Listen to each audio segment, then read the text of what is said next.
Wengi katika sisi tumekuwa tukijiuliza sana kwamba kwa nini al-Imamu al-Shahid Khamenei, kiongozi wa kiroho wa Irani aliyeuawa, kwa nini amecheleweshwa kuzikwa kwa kipindi chote hicho? Assalamu alaykum wa rahmatullahi wa barakatuh. Innal hamdalillah nahmaduhu wa nasta'inuhu wa nastaghfiruh wa na'udhu billahi min shururi anfusina wa min sayyiati a'malina. Man yahdihillahu fala mudilla lahu wa man yudlil fala hadiya lahu.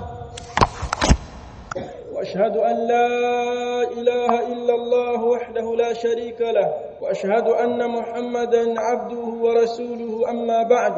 ndugu waislamu, baada ya kumhimidi Allah subhanahu wa ta'ala na kumtakia rehma na amani mtume wetu Muhammadin sallallahu alayhi wasallama, nichukue nafasi hii kuihusia nafsi yangu pamoja na kuwahusia enyi ndugu zangu kumcha Allah subhanahu wa ta'ala.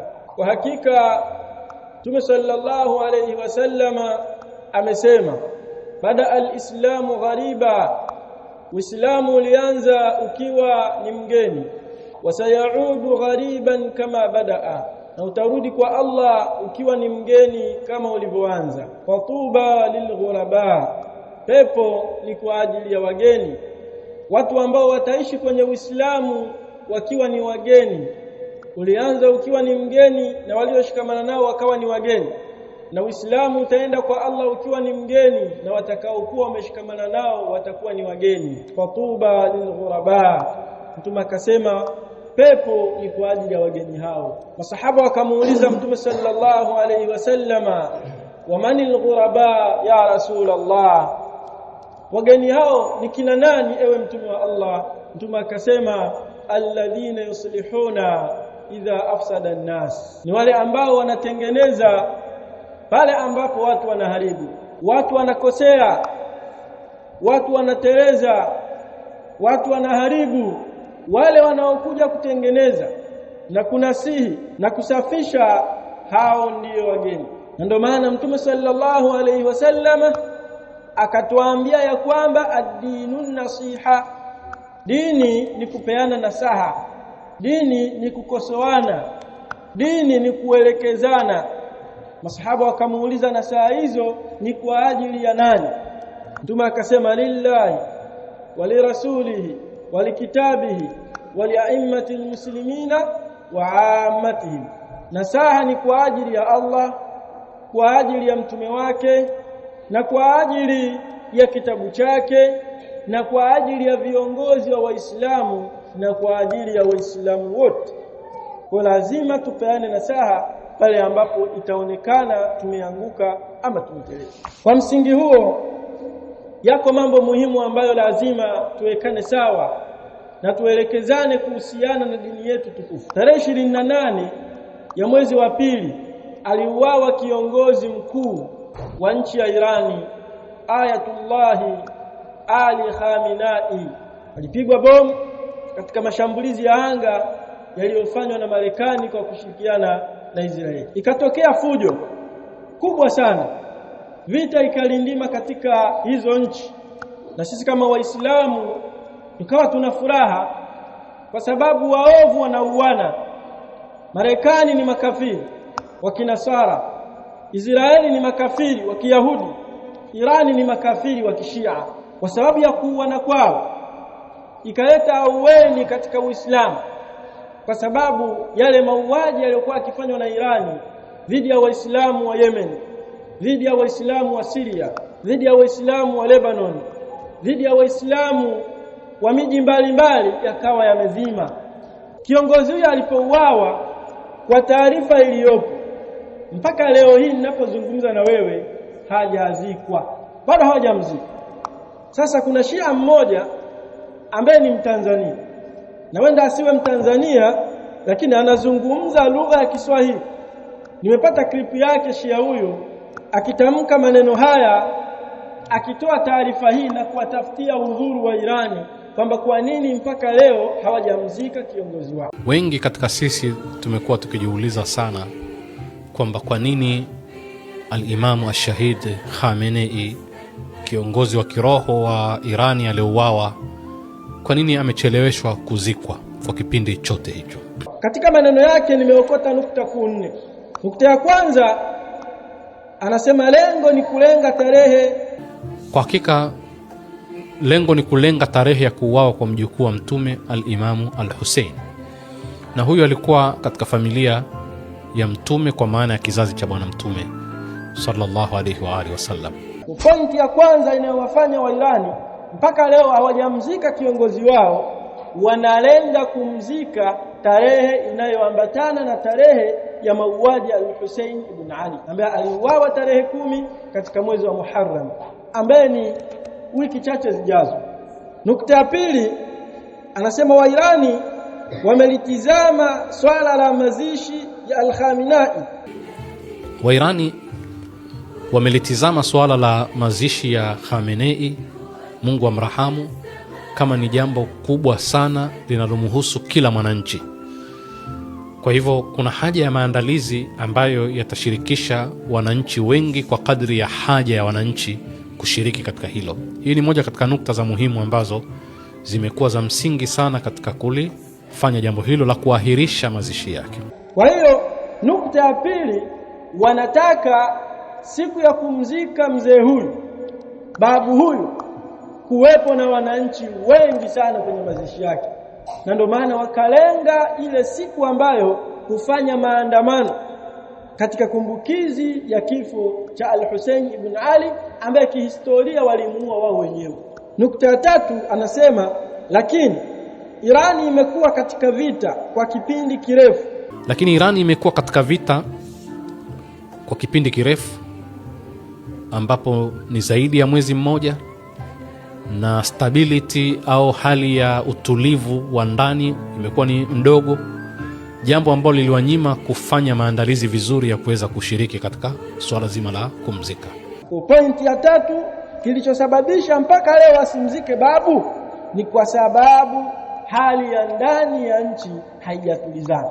Sababu ya nne anasema lakini kwa sababu ya msimu. Lakini kwa sababu ya msimu wa kuadhimisha matukio ya kuuawa kwa mjukuu wa Mtume Imam Hussein, imeonekana kwamba ni kipindi muhimu sana ambacho wananchi sasa wana muda wa kushiriki katika ibada hizo za kiroho, lakini wakati huo huo watapata fursa ya kumzika al-Imam al-Khamenei. Hii ni taarifa mpya sasa. Maneno yake ni mengi, akaendelea kuzungumza. Kwa pointi ya nne hii ndiyo pointi mama, na hizi zilizozileta huku nyuma si pointi za msingi, kwa sababu ukiziangalia hizi pointi za nyuma wamekufa watu watukufu sana kuliko Hussein, kuliko huyu al-Khamenei, lakini wakazikwa haraka. Walikufa pia watu watukufu kuliko Hussein ibn Ali, kama vile Uthman bin Affan aliuawa, kadhalika aliuawa Ali ibn Abi Talib ambaye wao wanadai ndio imamu wao wa kwanza.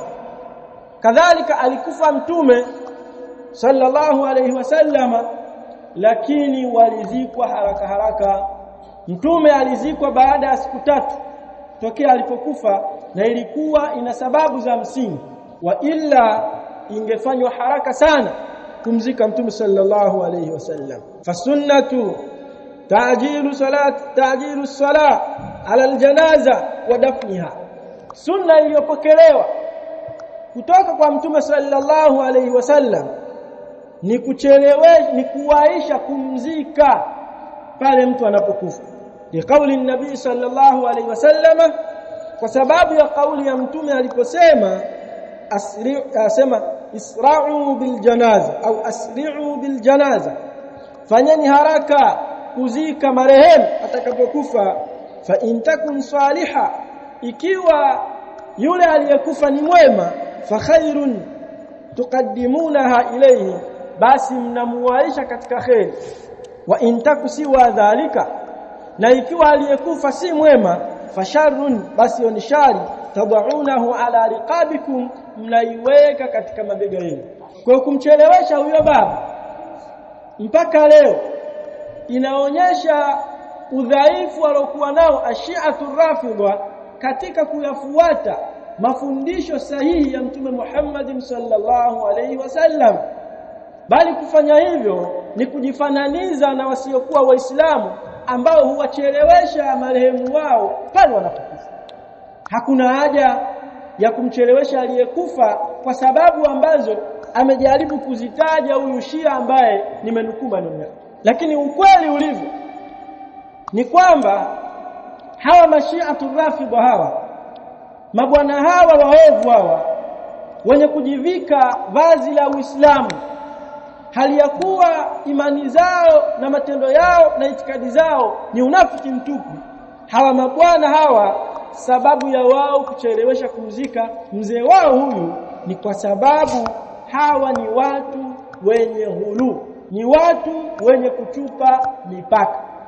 Wanataka kumwadhimisha mzee huyu na kumweka juu na kuionyesha dunia kwamba alikuwa ni mtu mwema, hali ya kuwa mzee huyu ameshiriki katika kuwaua waislamu waliokuwa wengi sana, kiasi kwamba katika nchi ya Iran hakuna msikiti wa aina yoyote wa ahli sunnati wal jamaa, bali misikiti iliyopo imewekwa sehemu dhaifu, lakini pameruhusiwa kujengwa makanisa na kadhalika. Majengo ya Mayahudi yamejaa tele ndani ya nchi ya Iran. Tukizungumza katika upande wa imani na katika upande wa itikadi sahihi, hawa mabwana ni mabwana wabaya sana dhidi ya Uislamu.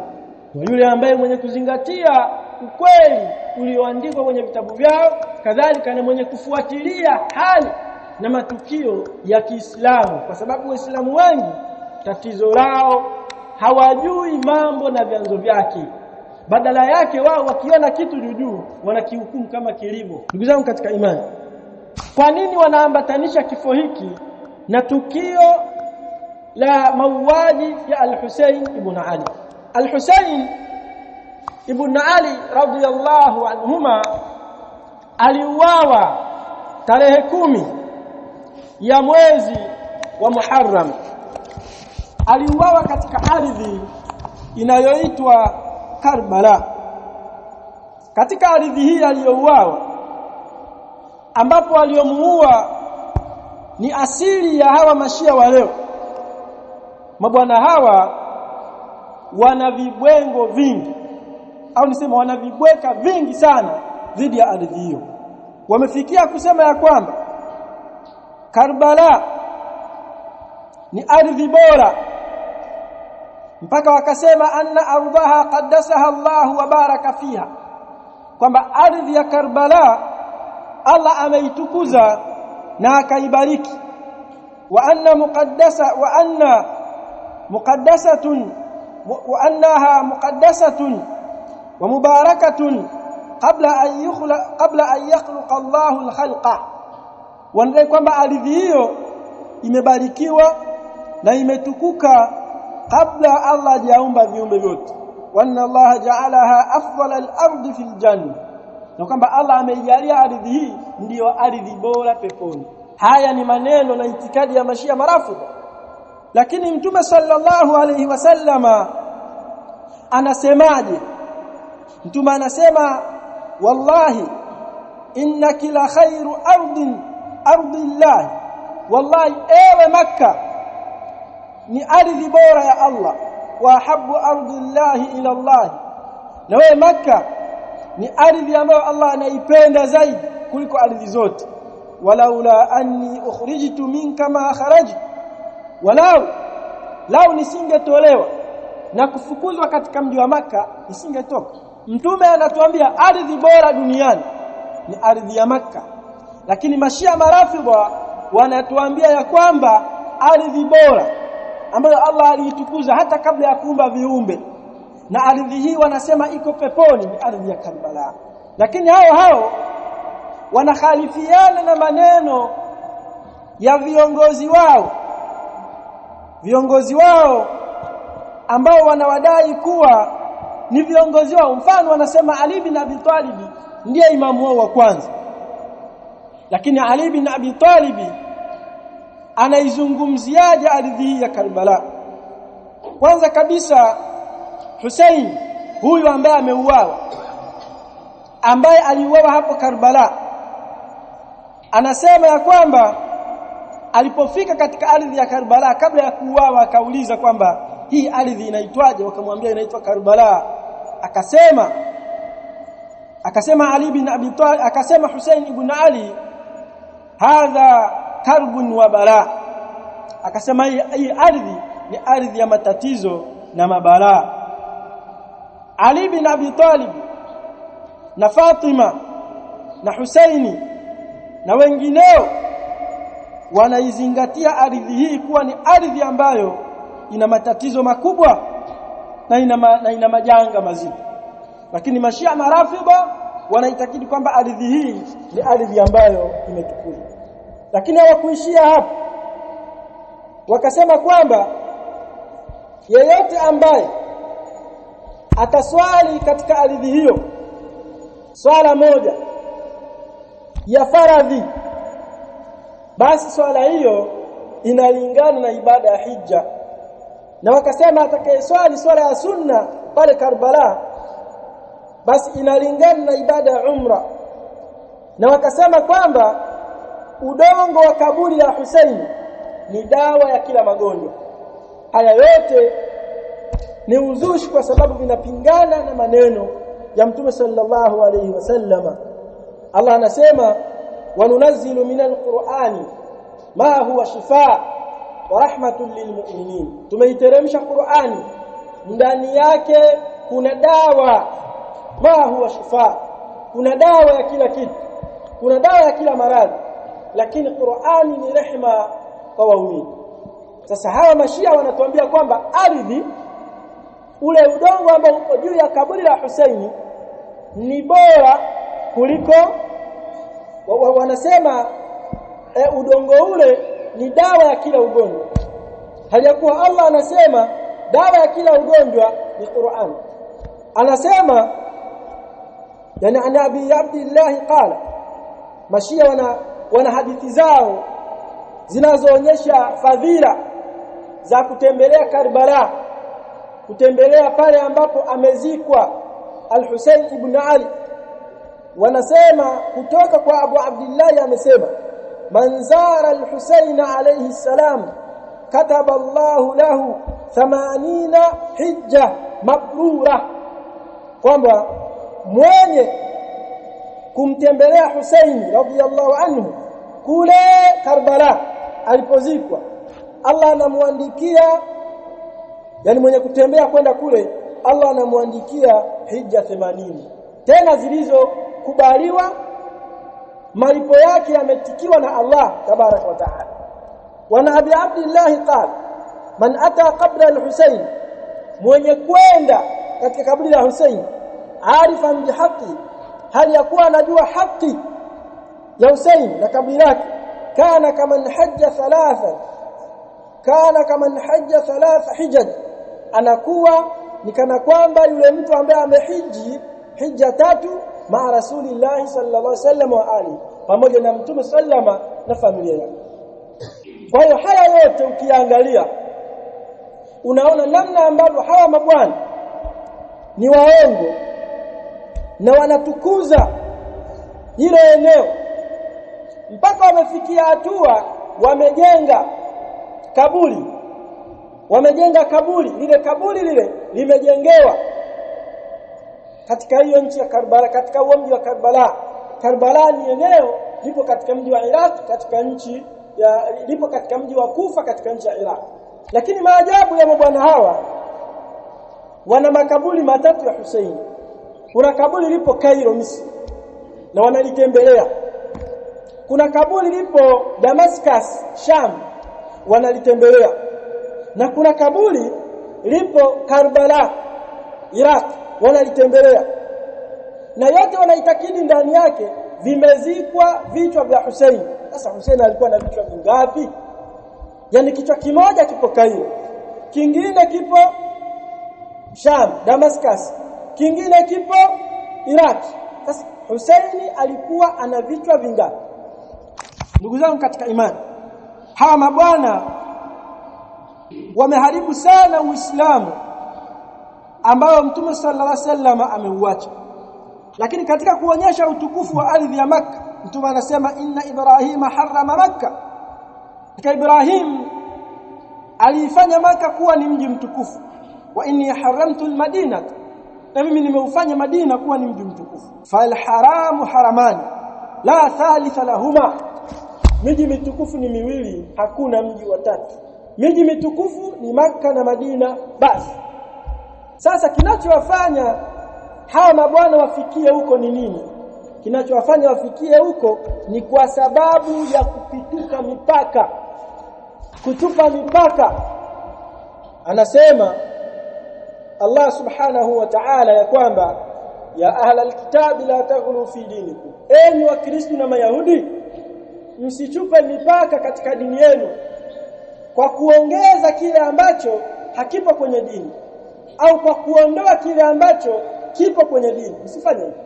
Lakini makatazo haya Mashia wanayajua na bado wanaendeleza.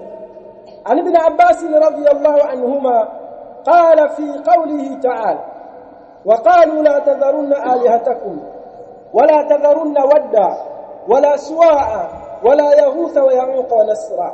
Qala hadhihi asma'u rijalin salihin min qaumi Nuh.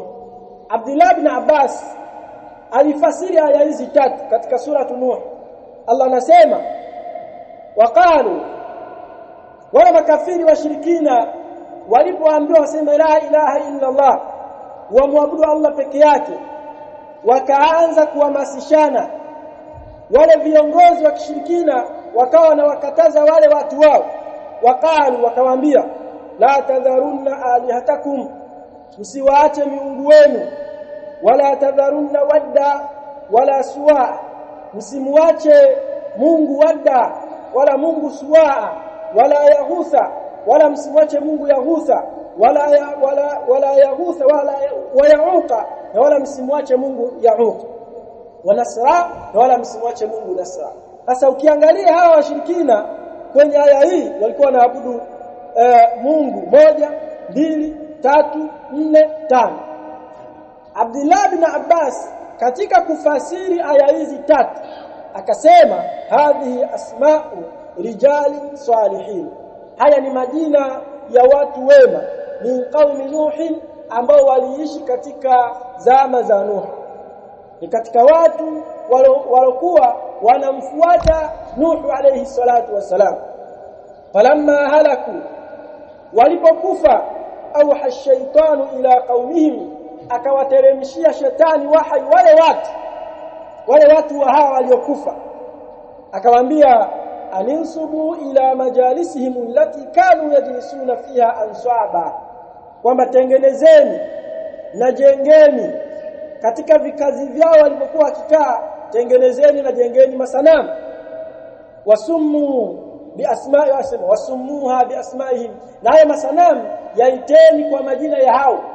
Kwa maana sanamu moja aliiteni Wadda, jingine Yaghutha, jingine Yauqa, jingine Nasra. Fafa'alu walam tu'bad, wale wafiwa wale wakafanya hivyo, lakini masanamu hayakuabudiwa.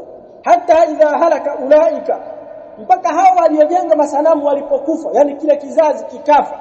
Yani mfano wake kile kizazi cha mwaka wa 10, mwaka wa 20, 30, 40, wapo wachache sana, na kusudia mwaka 1940, mwaka 1910, 1920, 1930, hao hakuna hata mmoja. Sasa mfano wamekufa wote, wamebakia sasa watu wengine. Anasema hata idha halaka ulaika wa nusiya al-ilm, elimu ikasahaulika, ubidat, wale waliokuja baadaye shetani akaja akawaambia hawa ni watu wema, walikuwa wakiabudiwa, ndio maana mnaona kuna masanamu yao yametengenezwa, yaabuduni, yakaabudiwa. Sababu iliyowafanya kuabudu watu wema ni nini?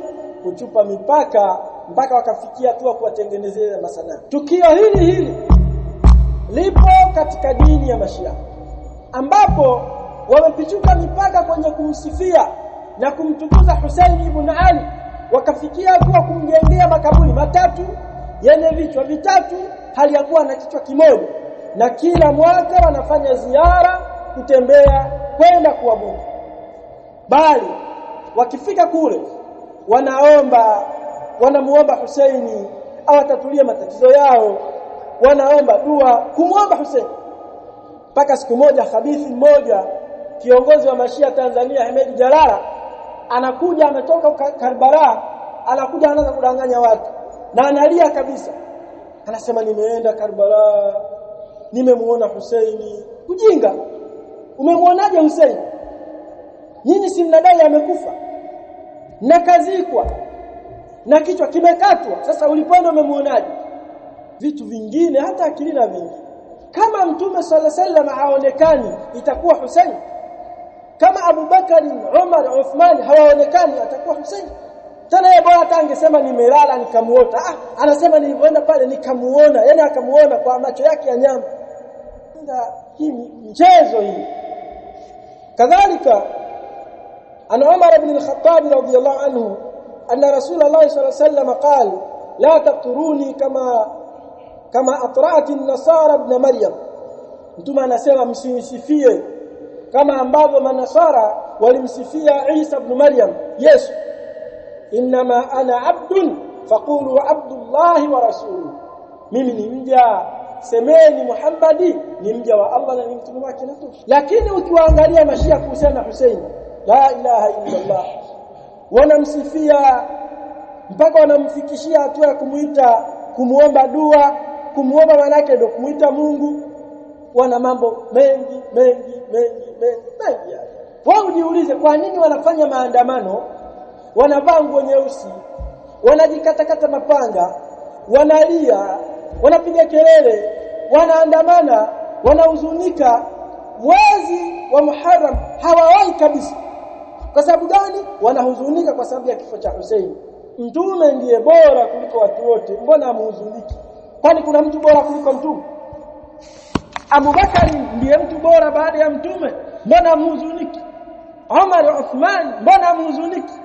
Aya, hawa mnawaita maadui zenu, mnasema Abu Bakari kafiri, Umar kafiri, Uthman kafiri. Haya, Ali ibn Abi Talib ambaye mnadai kuwa ndiye imamu wenu wa kwanza na ndiye mtu mtukufu kwenu kuliko watu wote, mbona kauawa na amfanyi hivi? Sababu kauawa Ali ibn Abi Talib kwa uadui, mbona amfanyi hivi? Hussein Hassan ambaye mnadai kuwa ndiye imamu wenu wa pili, mbona alipokufa hamjafanya hivi mnaofanya? Lakini kadhalika Mtume sallallahu alaihi wasallam Ali ibn al-Hussein huyu ni imamu wao wanne. Na tukisema maimamu wao si kwamba ni maimamu wao, wamejibambika tu. Ali ibn al-Hussein ambaye ni maarufu wa Zainul Abidina, siku moja alimuona mtu amekuja kwenye kaburi la mtume. Kulikuwa kuna kama kuna uwazi, akajichomeka kule kwenye uwazi, akaanza kumuomba mtume. Sasa huyu imamu wao wanne kwa madai yao wakamkataza yule bwana. Wakala akasema ala uhadithukum bihadithin sami'tuhu min abi an jaddi ar-rasulillah sallallahu alayhi wasallam. Je, nisikuhadithieni hadithi ambayo nilisikia kutoka kwa mtume, nilisikia kutoka kwa baba yangu Hussein, na baba yangu alisikia kutoka kwa babu yangu Ali, na Ali alisikia kutoka kwa mtume sallallahu alayhi wasallam. Qala, akasema la tattakhidhu qabri ida. Mtume amesema msilifanye kabri langu ni sehemu ya ziara za kila mara. Yani wewe kila wakati unaenda pale tena kwa muda maalum kwa ajili ya kumuomba. Wala buyutakum qubura, wala msizifanye nyumba zenu makaburi. Wasallu alayya, niswalieni mimi, semeni Allahumma salli ala Muhammad wa ala ali Muhammad kama sallaita ala Ibrahim wa ala ali Ibrahim innaka Hamidum Majid katika swala. Ama nikitajwa semeni sallallahu alayhi wasallam. Fa inna taslimakum la yablughani aina kuntum. Hakika dua zenu mnazoniombea mkisema sallallahu alayhi wasallam, dua zenu zinifikia popote nilipo. Aqulu qawli hadha astaghfirullah. Innal hamdalillah nahmaduhu wa nasta'inuhu wa nastaghfiruh wa na'udhu billahi min shururi anfusina wa min sayyiati a'malina, amma ba'd. Ndugu zangu katika imani, Mashia Marafidha ni watu waovu sana, kwa sababu wanadhihirisha Uislamu, wanavaa viremba, wanavaa majoho, wanavaa makanzu na makofia, wanakaa kwenye mihirabu, wanasimama misikitini, wanazungumza kwa lugha ya Uislamu, wanatoa mali zao, wanatoa michele, vyakula, mavazi, wanasomesha watoto yatima kwenye shule zao maalum.